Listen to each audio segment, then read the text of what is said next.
दोस्तों, स्वागत है आप सभी दोस्तों का हमारे YouTube channel fast learn by Altamash. दोस्तों, आज की इस वीडियो में हम बात करने वाले हैं टैली प्राइम में वाउचर कमांड के बारे में। इससे पहले की वीडियो में हमने बहुत सारी चीजें सीख चुके हैं, जैसे कंपनी बनाना, टैली डाउनलोड करना, company select company, alter company, basic accounting term के बारे में भी हमने जाना है। उसके बाद लेजर बनाना, आइटम बनाना, यूनिट्स बनाना, इन सभी को अल्टर करना, इस सभी के बारे में हम जान चुके हैं। आज की वीडियो में हम वाउचर कमांड की बात करने वाले हैं और वाउचर कमांड को यूज किए बिना आप टैली में एक कदम भी आगे नहीं बढ़ा सकते। इसलिए आज का वीडियो बहुत ही जरूरी है सभी लोगों के लिए जो टैली सीख रहे हैं या फिर टैली सीखना चाहते हैं। तो सबसे पहले आप देख रहे हैं कि ये हमारा गेटवे ऑफ टैली का स्क्रीन है और इसमें आपको यहाँ पे वाउचर ऑप्शन मिल जाते हैं। इसके पहले हम समझते हैं कि वाउचर कमांड जो हमें टैली में दिया गया है वो क्यों दिया गया है और इसका यूज क्या है। इस वाउचर या फिर वाउचर क्या होता है? वाउचर एक बेसिक डॉक्यूमेंट होता है जिसकी मदद से हम अपने बिजनेस में होने वाले डे टू डे के ट्रांजैक्शंस का पूरा हिसाब रखते हैं और वाउचर की हेल्प से हम इसको आसानी टैली में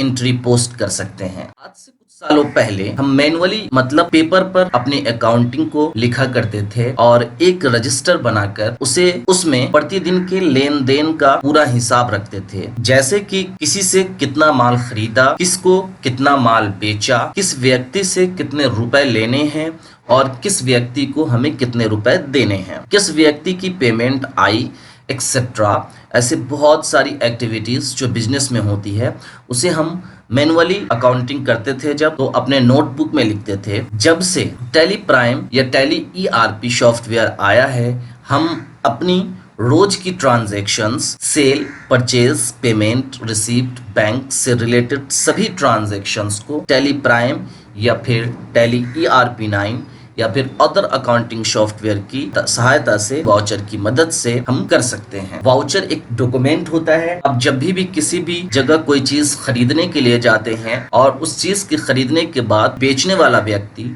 आपको एक बिल देता है, आपके लिए वाउचर होता है। इसी तरह जब आप बैंक में पैसे जमा करने के लिए जाते हैं तो वहां पे आपको पे स्लिप भरनी होती है और पे स्लिप का एक हिस्सा आपको बैंक के अधिकारी स्टम्प करके दे देते हैं, वो वाउचर होता है। इसी तरह से बहुत सारी एक्टिविटीज या ट्रांजैक्शंस बिजनेस में होती हैं जिसके लिए हमें प्रूफ देना होता है, जो किसी कागज पे स्टम्प करके हो सकता है या फिर टैली से प्रिंट करके भी हम देते हैं। ये सभी चीजें वाउचर कहलाती है। हम वापस चलते हैं टैली की स्क्रीन पे। गेटवे ऑफ टैली की स्क्रीन पे जब आपको देखते हैं तो यहाँ पे आपको वाउचर कमांड मिल जाता है। इसके लिए आप वी प्रेस कर सकते हैं या इसे सिलेक्ट करने के बाद इंटर प्रेस करके इसके अंदर जा सकते। जैसे हम न्यू स्क्रीन देखते हैं तो आपको यहाँ पे बहुत सारे ऑप्शन मिल जाते हैं। राइट साइड में जब आप ध्यान से देखते हैं तो आपको यहाँ पे बहुत सारी चीजें दिख जाती है। जैसे आपको दिख जाता है यहाँ पे डेट, उसके बाद company, contra, payment, receipt, journal, sale, purchase, other vouchers और भी बहुत सारे ऑप्शन मिल जाते हैं और उसके शॉर्टकट मिल जाते हैं। अब सबसे पहले हम इस स्क्रीन को समझते हैं। इस स्क्रीन में आपको यहाँ पे जब लेफ्ट साइड में ऊपर की तरफ आप देखते हैं तो यहाँ पे पेमेंट लिखा हुआ मिलता है। इसका मतलब कि अभी जो हमारा वाउचर एक्टिव है वो पेमेंट वाउचर एक्टिव है। जो वाउचर यहाँ पे एक्टिव होगा वो यहाँ पे हाइड होगा। आप इस चीज को अच्छे से देखें। अगर मैं यहाँ पे कॉन्ट्रा वाउचर पे क्लिक करता हूँ तो देखें यहाँ पे कॉन्ट्रा एक्टिव हो गया और ये यहाँ से हाइड हो जाता है। इसी तरह से हम यहाँ पे पेमेंट वाउचर को क्लिक करते हैं तो यहाँ पे पेमेंट एक्टिव हो जाता है और यहाँ से हाइड हो जाता है। इसकी तरह रिसिप्ट पे जब हम क्लिक करते हैं तो यहाँ पे रिसिप्ट वाउचर स्क्रीन एक्टिव हो जाती है और यहाँ से हाइड हो जाती है। और भी आपके पास ऑप्शंस हैं, जनरल का ऑप्शंस है। इसी तरह से आप जब सेल पे क्लिक करते हैं तो सेल वाउचर यहाँ पे एक्टिव हो जाता है और यहाँ से हाइड हो जाता है। परचेज पे भी जब हम परचेज पे क्लिक करते हैं तो यहाँ पे परचेज वाउचर एक्टिव हो जाता है और यहाँ से हाइड हो जाता है। टैली में बहुत सारे वाउचर ऐसे हैं जो आपको यहाँ पे दिख जाते हैं और बहुत सारे वाउचर ऐसे भी हैं जो आपको यहाँ पे नहीं दिखते। जो वाउचर आपको यहाँ पे नहीं दिखते उसके लिए आपको उस वाउचर के यहाँ पे राइट साइड में ऑप्शन बटन मिल जाता है। जब आप इस पे क्लिक करेंगे तो देखिए कंट्रा वाउचर के अंदर में आपको पैरोल का वाउचर मिल जाता है। उसके बाद पेमेंट की अगर हम बात करते हैं, जब पेमेंट के ऑप्शन पे हम क्लिक करते हैं तो पेमेंट के साथ हमें डेबिट नोट, रिजेक्शन आउट ये भी मिल जाता है। इसी तरह रिसिप्ट की जब हम बात करते हैं तो रिसिप्ट के साथ साथ हमें क्रेडिट नोट और रिजेक्शन इन मिल जाता है। जनरल की जब हम बात करते हैं तो जनरल में हमें स्टॉक जनरल, फिजिकल स्टॉक मिल जाता है। इसी तरह से सेल में हमें sale, delivery note, sale order. Purchase की जब हम बात करते हैं, हालांकि परचेज हमारा यहाँ पे एक्टिव है तो इसके लिए हम परचेज की जब बात करते हैं तो परचेज में हमें रिसिप्ट नोट और परचेज ऑर्डर मिल जाता है। आप जब यहाँ पे अदर वाउचर्स पे क्लिक करेंगे तो आपको बहुत सारे ऑप्शन यहाँ पे मिल जाते हैं जो अकाउंटिंग वाउचर या इन्वेंट्री वाउचर से रिलेटेड होते हैं। कुछ ऑप्शन यहाँ पे हाइड हैं, इसके लिए आपको शो इनएक्टिव पे क्लिक करना होता है। जैसे आप शो इनएक्टिव पे क्लिक करते हैं तो शो इनएक्टिव हाइड इनएक्टिव में बदल जाता है और टैली के सभी वाउचर्स यहाँ पे आपके सामने शो हो जाते हैं। कुछ वाउचर अकाउंटिंग वाउचर से रिलेटेड हैं, कुछ वाउचर इन्वेंट्री से रिलेटेड हैं, कुछ वाउचर ऑर्डर वाउचर हैं और कुछ वाउचर पैरोल वाउचर हैं।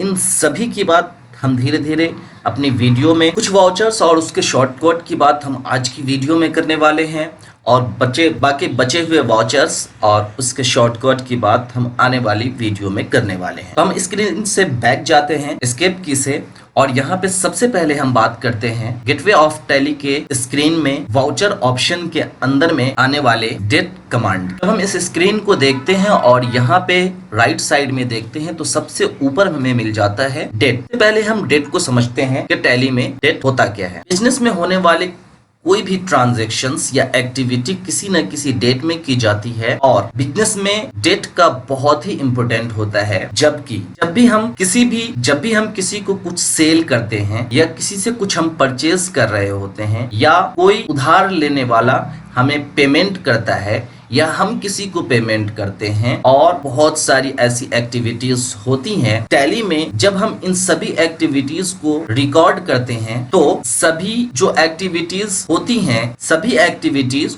जो जिस डेट में होती है हम उसी डेट में उसे रिकॉर्ड करते हैं, क्योंकि आने वाले समय में अगर हमें उसके बारे में कोई भी इंफॉर्मेशन चाहिए होती है तो हम डेट के अकॉर्डिंग भी उसे सर्च कर सकते हैं। टैली में अगर हम बात करते हैं तो टैली में डेट चेंज करने के लिए हमें F2 शॉर्टकट की असाइन किया जाता है। जब हम यहाँ पे F2 शॉर्टकट प्रेस करते हैं, आप यहाँ पे देख सकते हैं वाउचर डेट लिख के आ रहा है। आप इसको बदल सकते हैं, अपनी जरूरत के हिसाब से इसे सेट कर सकते हैं। आप जितनी बार भी टैली में F2 प्रेस करेंगे तो आप पाएंगे कि एक दिन आगे का डेट वो शो करता है बाय डिफॉल्ट। एक चीज आप ध्यान रखें कि अगर आप प्रोफेशनल्स हैं, आपने टैली परचेज कर रखा है तो ही आप डेट चेंज करने के ऑप्शन का यूज कर पाएंगे। अगर आप स्टूडेंट हैं और टैली के एजुकेशनल मोड को यूज कर रहे हैं तो वहां पे आप सब एक्टिविटीज पूरी कर सकते हैं सिवाय डेट चेंज करने के। टैली हमें परमिशन नहीं देता है, इस चीज का ध्यान रखें। आप एजुकेशनल मोड यूज कर रहे हैं या फिर आपने टैली खरीद रखी है। आगे बढ़ते हैं और देखते हैं इस डेट के साथ साथ आपको यहाँ पे एरो के मिल जाता है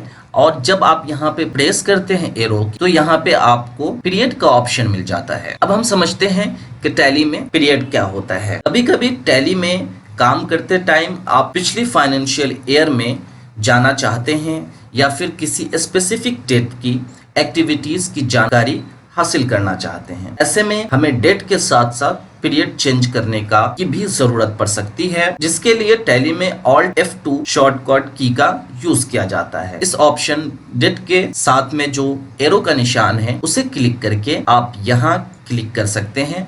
जैसे आप यहाँ पे क्लिक करते हैं तो आपके पास एक नया डायलॉग बॉक्स खुल के आता है जिसके ऊपर में लिखा हुआ है चेंज पीरियड।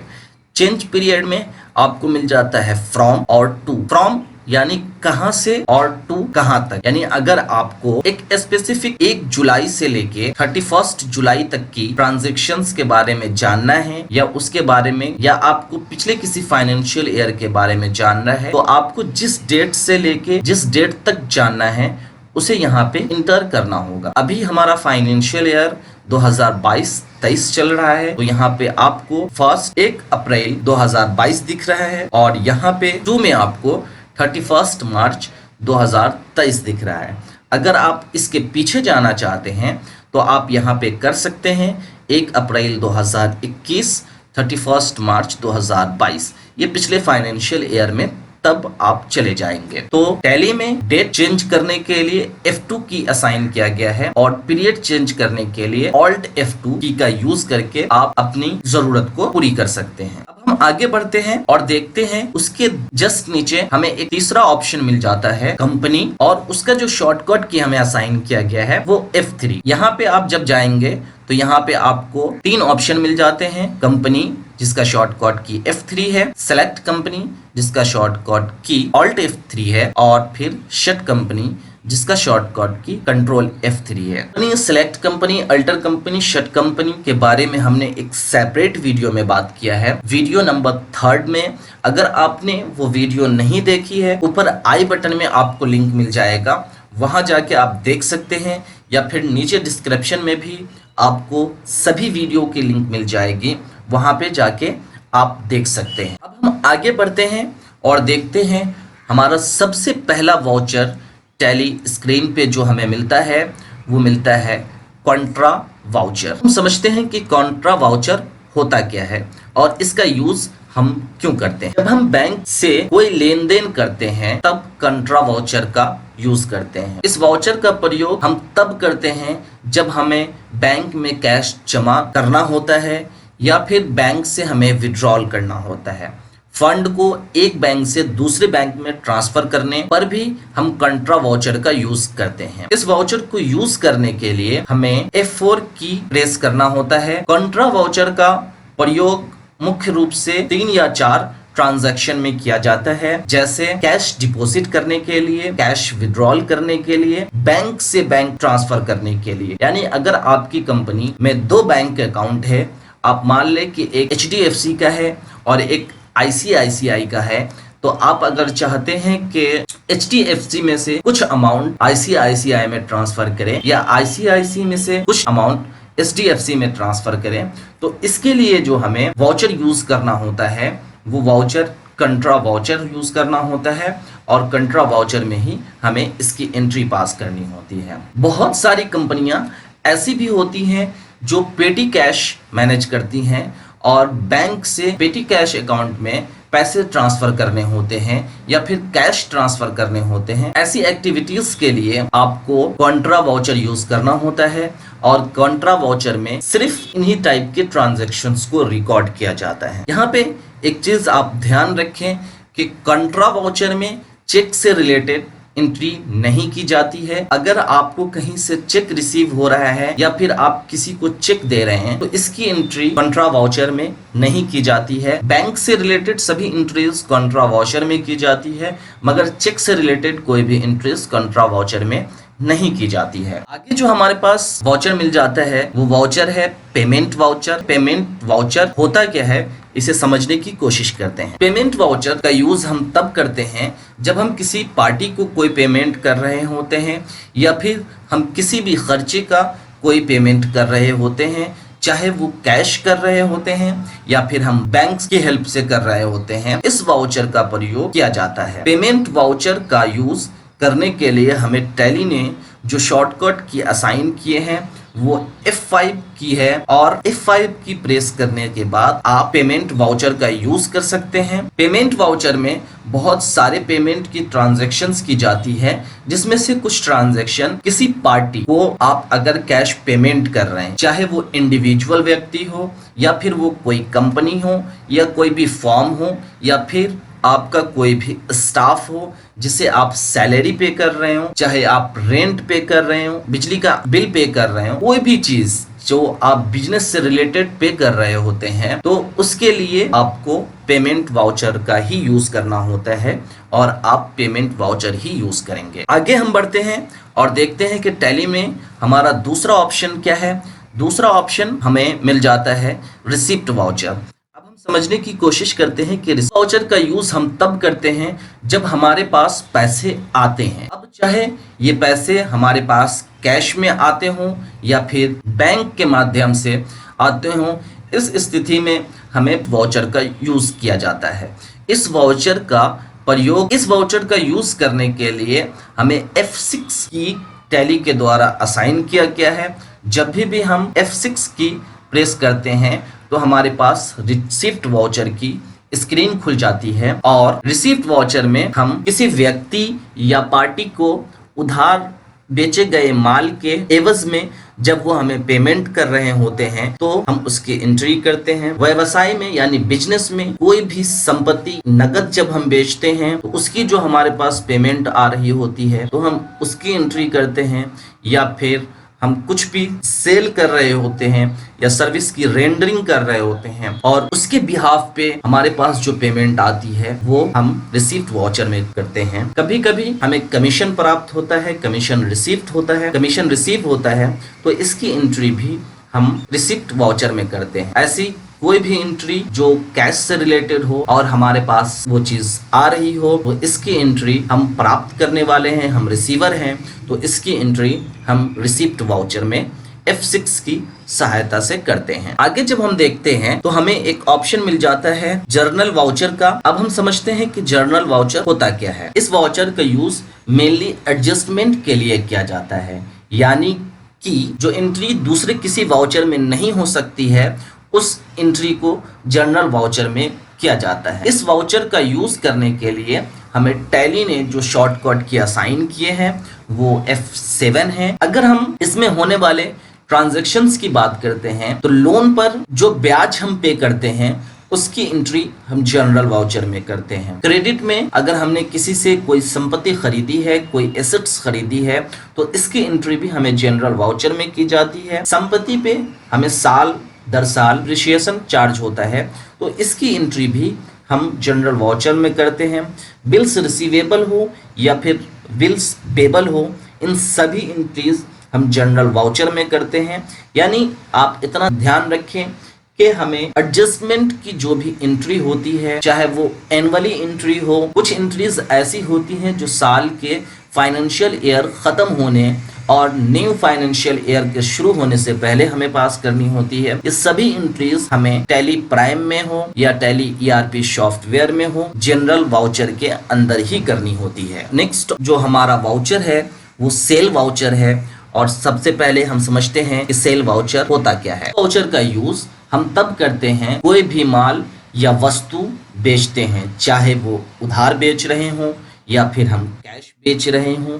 सेल से रिलेटेड कोई भी एक्टिविटीज जब हम करते हैं, चाहे आप सर्विस की रेंडरिंग कर रहे हो या फिर आप गुड्स यानी कोई भी आइटम सेल कर रहे हो, तो ऐसे में आपको टैली प्राइम में सेल्स वाउचर ऑप्शन यूज करना होता है। और टैली प्राइम ने जो हमें इसके लिए शॉर्टकट की असाइन किया है वो F8 शॉर्टकट की है। इनवॉइस जनरेट, माल बेचते हैं और वहीं से इनवॉइस प्रिंट करते हैं और फिर वो खरीदने वाले व्यक्ति को वो इनवॉइस देते हैं। इसके हम कुछ एग्जाम्पल्स अगर लेते हैं तो राम को 1000 का माल बेचा। माल कुछ भी हो सकता है, कंप्यूटर हो सकता है, लैपटॉप हो सकता है, चीनी हो सकता है। जब हम बेचते हैं तो इसकी एंट्री सेल वाउचर में करते हैं और फिर वहीं से हम इसका प्रिंट भी निकालते हैं। इसी तरह से हम नगद में अगर कोई चीज़ सेल कर रहे होते हैं तो इसकी भी एंट्री हम सेल वाउचर में करते हैं और फिर वहीं से प्रिंट निकाल जो व्यक्ति हमसे माल खरीद रहा होता है उसे हम देते हैं। अगले ऑप्शन की अगर हम बात करते हैं तो अगला ऑप्शन हमारा परचेज का ऑप्शन है। आप यहाँ पे देख सकते हैं जब हम परचेज, इस वाउचर का यूज हम तब करते हैं जब हम कोई भी गुड्स या सर्विसेज किसी से परचेज कर रहे होते हैं तो इसके लिए हमें परचेज वाउचर का यूज करना होता है। चाहे हम कोई भी चीज जो भी परचेज कर रहे हो वो हम उधार परचेज कर रहे हो या फिर हम कैश में परचेज कर रहे हो, सभी टैली के परचेज वाउचर में की जाती है। इस वाउचर के यूज के लिए टैली ने जो हमें शॉर्टकट की असाइन किया है वो शॉर्टकट की F9 है। इसमें होने वाले कुछ ट्रांजैक्शंस, जैसे श्याम से नगद माल खरीदा, अगर हम किसी से कोई माल खरीदते हैं तो इसकी एंट्री हम परचेज वाउचर में करते हैं। अगर हमने फर्नीचर खरीदा है तो इसकी भी एंट्री हमें अपने टैली वाउचर में करनी होगी। अगर हम किराने स्टोर से रिलेटेड या हम ऐसा कोई भी व्यापार करते हैं जिसे हमें गुड्स सेल करना होता है और सेल करने के लिए हमें वो गुड्स कहीं ना कहीं से परचेज करना होता है, ये सभी परचेज जब हम करते हैं तो इसकी एंट्री हम टैली प्राइम के परचेज वाउचर में ही जाके करते हैं। टैली प्राइम के परचेज वाउचर से हम स्टॉक भी मैनेज करते हैं, इसकी भी बात हम आगे करने वाले हैं, क्योंकि कोई भी कंपनी जब होती है तो उसके बहुत सारे गोडाउन्स होते हैं और इसी टाइम जब हम वाउचर कोई भी चीज परचेज कर रहे होते हैं और परचेज करने की एंट्री जब टैली में कर रहे होते हैं तो हमें वही डिसाइड करना होता है किस गोडाउन में हमने कौन सा गुड डालना है, किस गोडाउन में हमें कौन सी चीजें रखनी है। ये सभी मैनेज हम परचेज वाउचर की जब एंट्री करते हैं तभी कर रहे होते हैं। जब हम यहाँ पेमेंट पे जाते हैं और यहाँ पे क्लिक करते हैं तो यहाँ पे आपको मिल जाता है एक वाउचर डेबिट नोट, जो मेनली ऊपर में शो नहीं हो रहा होता है। आप यहाँ पे जाके उसे देख सकते हैं कि डेबिट नोट होता क्या है। इस वाउचर का यूज तब किया जाता है जब हम खरीदे हुए माल को वापस रिटर्न करते हैं। जब हम कोई चीज खरीदते हैं और उसमें कोई भी प्रॉब्लम होने पे या फिर हमने जितना माल मांगा है उनसे ज्यादा उन्होंने हमें दे दिया है या फिर कोई भी चीज टूट गई हो, फूट गई हो, तो ऐसी सभी एक्टिविटीज के लिए हमें माल रिटर्न करना होता है। इसके अलावा माल पे मिलने वाले डिस्काउंट के संबंध में भी हमें इसे यूज करना होता है। कभी कभी हमारे साथ ऐसा होता है कि जब हम कोई चीज परचेज करते हैं और परचेज करने के बाद हमें पता चलता है कि उस परचेज में कोई चीज खराब हमारे पास आ गई है या फिर ऐसा होता है कि वो चीज टूट गई है, तो हमें उसे वापस करना होता है। ऐसे में कंपनियां कहती हैं कि आप वो चीज अपने पास ही रखो, उसके लिए हम आपको कुछ डिस्काउंट दे देते हैं, कुछ छूट दे देते हैं। ऐसी सभी एक्टिविटीज की एंट्री हम डेबिट नोट वाउचर में करते हैं और इसके लिए जो टैली ने हमें शॉर्टकट की असाइन किया है वो F9 शॉर्टकट की है, जिसकी सहायता से आप डेबिट नोट जनरेट कर सकते हो, ये डेबिट नोट बना सकते हो। नेक्स्ट हमारे पास एक और वाउचर है जिस वाउचर को हम कहते हैं क्रेडिट नोट। और क्रेडिट नोट के लिए आप जब रिसिप्ट वाउचर के यहाँ पे इस ऑप्शन पे क्लिक करते हैं तो आपको यहाँ पे मिल जाता है क्रेडिट नोट वाउचर। हम समझते हैं कि क्रेडिट नोट होता क्या है। इस वाउचर का यूज हमारे द्वारा बेचे गए माल में कुछ माल या पूरा माल वापस आ जाने पे रिटर्न हो जाता है। इस ट्रांजैक्शंस की एंट्री हम क्रेडिट नोट वाउचर में करते हैं। इसके अलावा यदि हम कोई भी माल पर जब सामने वाले को डिस्काउंट दे रहे होते हैं, डिस्काउंट का मतलब हमने माल सेल कर दिया और वहां जहां वो माल पहुंचना था वहां जाके हमें पता चलता है कि हमने गलत माल बेच दिया है या फिर हमने खराब माल बेच दिया है। ऐसी स्थिति में जिसे हम माल बेच रहे होते हैं तो उसे हमें डिस्काउंट देना होता है और या फिर हम कभी कभी वो माल हमारे पास वापस आ जाता है, कभी हम उसे डिस्काउंट देके इस मामले को सेटल कर देते हैं। तो ऐसी सभी एक्टिविटीज हम क्रेडिट नोट वाउचर में करते हैं या कभी हम माल के एवज में पैसे कम कर देते हैं, तो ये सभी एक्टिविटीज हम क्रेडिट नोट वाउचर में करते हैं। और इसके लिए हमें टैली ने जो शॉर्टकट की असाइन किया है F8 शॉर्टकट की है, इसका प्रयोग करके आप क्रेडिट नोट वाउचर जनरेट कर सकते हैं, बना सकते हैं। इसकी कुछ एंट्रीज हम बात कर लेते हैं। बेचा हुआ माल वापस प्राप्त हुआ। बेचे हुए माल पे अगर हमने डिस्काउंट दिया है, Alt F6 की असाइन किया गया है और Alt F6 की हेल्प से हम कोई भी क्रेडिट नोट इशू करते हैं या कोई भी क्रेडिट नोट। दोस्तों, आज की इस वीडियो में हमने बात किया डेट की, पीरियड की, कंपनी की, select company, shut company, Contra voucher, payment voucher, receipt voucher, general voucher, cell voucher, purchase voucher, credit note voucher और डेबिट नोट वाउचर। ये सभी के बारे में हमने समझने की कोशिश की। ये सभी चीज होते क्या हैं, इसकी डिफिनेशंस क्या होती हैं, इसमें किस तरह से की ट्रांजैक्शंस को रिकॉर्ड किया जाता है और उनकी शॉर्टकट कीज क्या होती हैं। मुझे उम्मीद है कि ये वीडियो आपके लिए हेल्पफुल होगी। ये वीडियो आपके लिए एक और रीज़न से भी हेल्पफुल हो सकती है कि जब भी आप कहीं इंटरव्यू के लिए जाते हैं तो वहाँ पे आपको सवाल किया जाता है कि डेबिट नोट में हम किस तरह की एंट्री करते हैं, क्रेडिट नोट में हम किस तरह की एंट्री करते हैं, परचेज में हम किस तरह की एंट्री करते हैं, या हम पीरियड चेंज करने के लिए कौन सा शॉर्टकट की यूज़ करते हैं। तो इंटरव्यू के पॉइंट ऑफ व्यू से भी ये वीडियो आपके लिए बहुत हेल्पफुल होगी। मुझे उम्मीद है कि इस वीडियो को देखने के बाद आपको इनमें से किसी भी वाउचर को समझने में कोई दिक्कत न हुई होगी। नेक्स्ट वीडियो में हम प्रैक्टिकली इसमें किस तरह से ट्रांजैक्शंस किए जाते हैं उनकी बात करने वाले हैं। आप सभी से रिक्वेस्ट है कि अगर आपने हमारे channel fast learn by Altamash को सब्सक्राइब नहीं किया है तो प्लीज़ सब्सक्राइब करें, घंटे पे क्लिक करें कि आइंदा आने वाली वीडियो का नोटिफिकेशन आपको मिलता रहे। मिलते हैं एक नई वीडियो में नई जानकारी के साथ, तब तक के लिए मुझे दीजिए इजाज़त। अपना ख्याल रखिए, खुश रहिए। Thanks for watching.